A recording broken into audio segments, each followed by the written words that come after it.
Buenos días chicos, un gusto saludarlos realmente. Hoy vamos a hablar de un tema muy interesante que es la personalidad.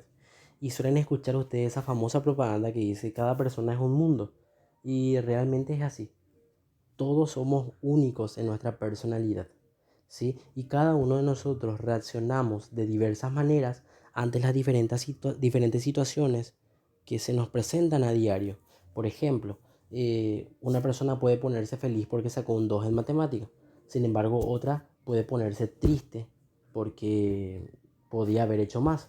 Y otra persona puede ser que le viene y le vaya, o sea, no le importa porque no, si haya pasado o no haya pasado.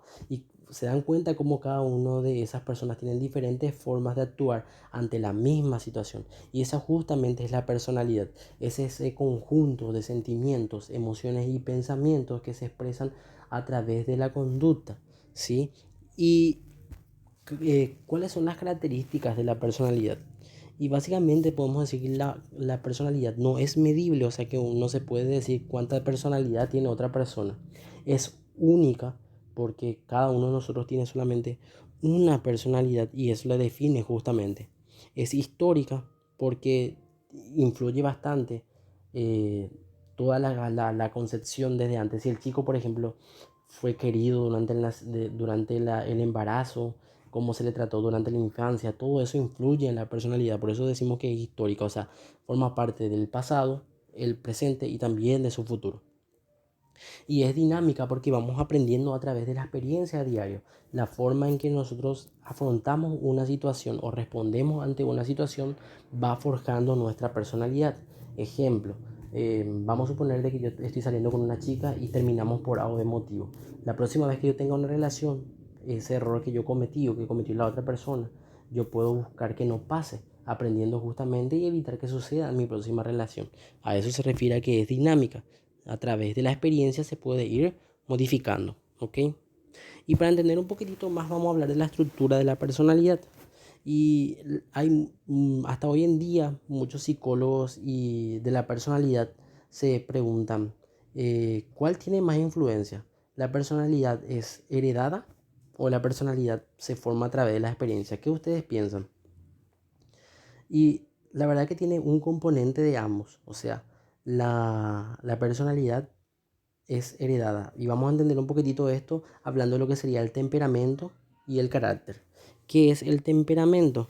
Y el temperamento se refiere a las diferencias individuales estables en la calidad y la intensidad de las reacciones emocionales y es la base sobre la que se construye la personalidad. Es inmodificable principalmente y tiene que ver con un factor directamente genético. Es lo que nosotros traemos a través de la genética, de lo que traemos heredado de nuestros padres. De ahí esa famosa frase que suelen decir la gente, de tal palo, tal astilla. Porque la misma cosa como actuó el papá, actuó también el chico. Sí, porque tiene también un componente genético la personalidad.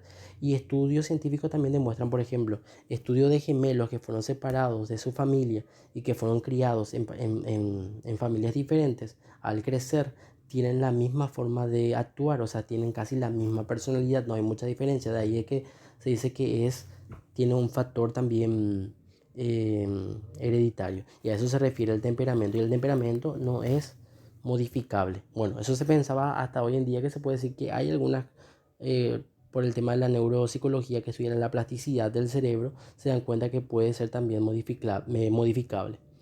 El carácter tiene que ver ya con los rasgos o pautas de conducta más habituales de la persona y que tiene mucha influencia en la formación del carácter es el medio social. Las reglas, normas y leyes que se imponen básicamente en la sociedad y que te forman. Lo que tu papá te enseñó cuando eras pequeño, por ejemplo, no vayas a mentir, no digas groserías, no digas tal cosa, todo eso repercute dentro de lo que sería tu personalidad y cumple con lo que sería el contrato social. Era que es no herirnos ni lastimarnos entre todos, perdón, no herirnos ni lastimarnos y ayudarnos entre todos. Bien, entonces, creo que quedó claro básicamente, el temperamento es heredado básicamente a través de los genes y el carácter se aprende a través de la experiencia. Y ustedes me van a decir entonces que, ¿cómo es? ¿Qué es lo que interviene? Una persona nace con esa personalidad o la persona se forma. Y es la famosa pregunta que hacen los filósofos también, como John Locke y Rawls, que decían, por ejemplo, una persona nace mala o una persona se hace mala o se forma mala. De hecho, hay componentes que pueden determinar que una persona pueda ser mala. Si un papá fue un, qué sé yo, un ladrón, un asaltante y pasó en la cárcel y tuvo un hijo, es muy probable que el chico adquiera también ese gen del papá dentro de la personalidad. ¿Ok? Es por eso que famosos suelen decir también la gente que, no suelen decir, estudios científicos lo demuestran, que si dentro de la familia hubo una persona que haya sufrido algún tipo de trastorno, es muy probable que alguien de la familia vuelva a sufrir ese trastorno también. ¿Ok? Entonces tiene un factor hereditario y tiene un factor social. Seguimos. Y hay muchos psicólogos que intentaron explicar cómo se forma la personalidad, por qué actuamos nosotros de cierta manera y empezar a explicar por qué nacemos, por qué morimos, por qué vivimos, por qué actuamos, por qué somos así, por qué yo soy diferente a vos y por qué vos sos diferente a mí. Y estos intentaron explicar básicamente cómo se forma la personalidad desde la infancia a través del tiempo, o sea, pasando por todo el desarrollo evolutivo de la persona. Y vamos a hablar principalmente de la teoría de Freud, mejor dicho, perdón, de Sigmund Freud, que es lo que decía básicamente que había una lucha constante, que hay una lucha constante entre los deseos de una persona y las leyes morales. En, en cierto criterio, podemos decir que básicamente nuestro cuerpo está en una lucha constante en tratar de satisfacer los deseos y evitar el castigo y el dolor. Y actúa de diferentes maneras en relación a eso y actúa en base a diferentes mecanismos de defensa que le ayudan básicamente a evitar eso. Y él hablaba de tres estructuras de la mente. Uno era el inconsciente, el preconsciente y el consciente. En el inconsciente se encontraban todos los deseos reprimidos de una persona, los deseos, pulsiones, el instinto, todo lo que es innato. Dentro del preconsciente se encontraban básicamente, que vemos acá, todas las leyes, las normas, las reglas de una persona, y en el consciente es la realidad en sí, que él luego lo llamó el ello, el yo y el super yo. El ello es la parte primitiva del ser humano, ¿sí? El yo es la parte, o sea, donde se encuentran todos los aspectos innatos que tienen que ver con el inconsciente, todos los impulsos, pulsiones innatas y reprimidas. Y el yo es la parte consciente de, del ser humano, es la realidad. Lo que ustedes ven ahora, lo que escuchan ahora, lo que están haciendo ahora es su yo, es su realidad, es su conciencia, ¿sí? Y el super yo están formados por las normas sociales y valores morales que provienen de la educación. Y él dice que hay una lucha constante entre el ello y el super yo, que cuando básicamente vamos a decir que el yo es lo innato. Vamos a suponer que a mí me dicen que le voy a golpear a alguien y yo le voy a golpear a alguien. El yo me dice golpealo, golpealo, ¿verdad? Vamos a suponer que esa persona me insultó y me hizo sentir mal. Entonces yo para calmar ese dolor busco golpearlo. Entonces cuando le voy a pegar, el yo me dice golpealo, golpealo, y el super yo, que está basado en las normas sociales, me dice no haga eso, eso es malo. Hay una lucha constante, pero el que en el final decide es el yo, que es la parte racional y realista de la personalidad, el que va a hacer realmente el acto. ¿Ok? Es un poco complejo y parece un poco difícil de entender, pero es interesante, ¿sí? Por eso dice acá que el principio del placer de Freud expresa la tendencia humana a conseguir el placer y evitar cualquier sufrimiento.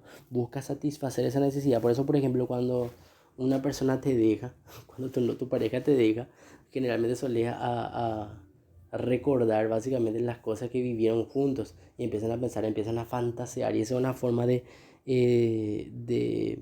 conseguir placer, pero evitar el sufrimiento, que es lo que nosotros buscamos, ¿sí? Y el principio de la realidad se refiere a las funciones del yo que regulan los deseos provenientes del ello y renunciar al placer inmediato a favor de un placer futuro. ¿Qué significa esto? Que esa lucha constante que hay entre el ello y el super yo, entre lo innato y entre las reglas. A eso se refiere justamente con esto. Y lo voy a explicar mejor, obviamente, dentro de lo que sería la parte cuando hagamos la videoconferencia, pero es para así pasar un poquitito e ir explicando. Entonces, el ello son todas las cosas innatas, los deseos reprimidos que yo tengo. Y el super yo es todos los valores morales que yo tengo como persona, pero al final de ello es el yo lo que reacciona ante las situaciones de la vida. Seguimos. También existía otra, bueno, me olvidé de decir algo muy importante. Él decía que cuando no hay un equilibrio entre el ello y super yo es que surgen los trastornos de la personalidad, ¿ok? Surgen los problemas específicamente de la personalidad, como por ejemplo puede ser un trastorno de depresión, ansiedad, bipolaridad o una psicosis en sí. Seguimos. Y para ir cerrando básicamente esto, luego tenemos otros dos modelos que decían, uno de ellos que dicen que se basa a través de la experiencia, que dice que el ser humano aprende a través del aprendizaje, que básicamente fue Bandura, uno de sus representantes más significativos. Decía que la persona va formando su personalidad a través de lo que va observando, o sea que aprende y moldea su comportamiento a través de lo que observa de las otras personas. Por eso van a ver ustedes los chiquititos, por ejemplo, los niños pequeños, cuando su mamá está cocinando, quiere agarrar el cuchillo también y cocinar, o quiere hacer lo mismo que hace la mamá. O el chico se viste igual que el papá, por ejemplo, se pone el traje, la corbatita y eso, intentando parecer a su papá. Básicamente, según Bandura, él decía que el chico forma su personalidad a través de la observación y a través de ese aprendizaje, ¿ok? Y por último, dice, hay otro modelo que es el representante es Skinner, que él decía que la personalidad se va formando a través del aprendizaje específicamente, es decir, que a través de reglas. O sea, hay que darle un castigo y una recompensa al chico para poder formar su personalidad, que luego nace la teoría conductista. Vamos a ir hablando esto un poquitito, espero que se haya entendido. Si tienen alguna duda sobre esto, obviamente vamos a estar hablando también en la videoconferencia, pero les digo para que ustedes puedan desarrollar los ejercicios también. Desde ya un abrazo chicos y un saludo para todos.